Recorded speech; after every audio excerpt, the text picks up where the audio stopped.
Life would be so much simpler if good were good and bad were bad. If heroes were heroes and villains were villains. It becomes so confusing and complex. When heroes become villains, when people you respect and venerate, and someone who represents goodness and is in a position where you look up to them, turns out to be a perpetrator of heinous crimes. And we're left broken, sad, bleeding, crying, ruined. In a sense, it feels like the Churban Beis HaMikdash, like the destruction of the Beis HaMikdash all over again. It hurts so deeply. And on the one hand, to a victim, it's nothing short of a feeling of murder.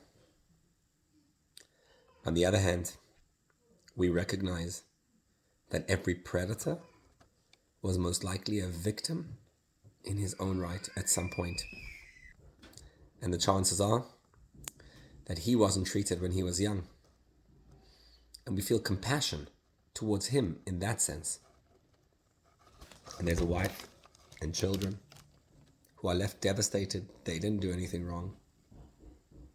And the whole suicide makes it so much worse for the victims, because now they carry that weight on their shoulders. Oh, that burden too. Maybe I'm to blame for that as well. And then to some people, the funeral had to be well attended, because hey, it's innocent till proven guilty. And you never know. And to the Rabbanim who came out and said, no, we have facts. We know for sure this happened. And to his victims, all it is just triggering. Everything just triggers off so much more. It's so painful. And the good and bad are just confused. It's hurtful. Brings out the fear, the sadness, the helplessness. It feels like Hashem has no space in this world. No place to actually live. And we want to solve it. So we want to get together and make sure that our children are protected. We want to hug our children. And we want to give them advice that they understand what's considered a crime and what not to allow. And also never to be a perpetrator themselves. We want to protect our children and all children. And then we feel helpless because can we really protect them? We can try our best, but evidently nobody is immune. Before we begin the process of what to actually do, we need to recognize this moment of helplessness and of pain in and of its own right. It's okay to be sad and feel the pain. Even Moshe Rabbeinu, he himself felt the pain.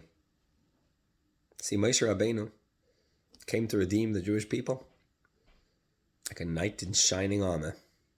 I'm the Redeemer. I'm here to take you out.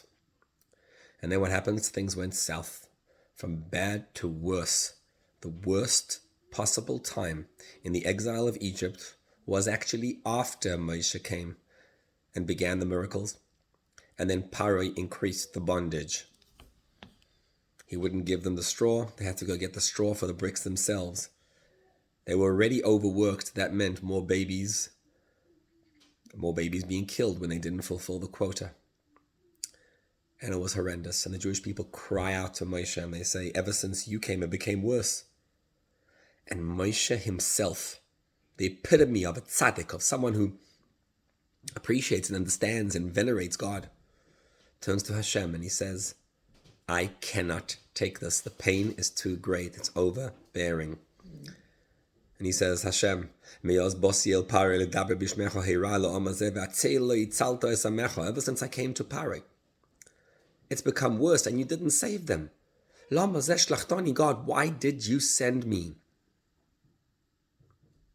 That question is because it's okay to be in pain. And in fact, that's part of how we escape the bondage.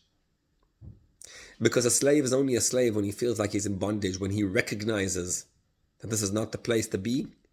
That's the beginning of redemption. And so in that sense, when we look at this whole gullus and we say, no, this is not the way it's meant to be, we cannot take this, that pain itself allows us to escape the confines of the bondage of the gullus we're in. And Hashem answers Moshe and he says, but now you'll see.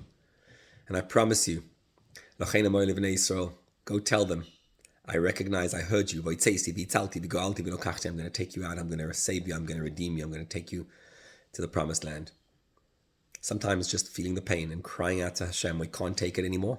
That connection with Hashem is all we needed to escape this gullus and break the walls of gullus forever.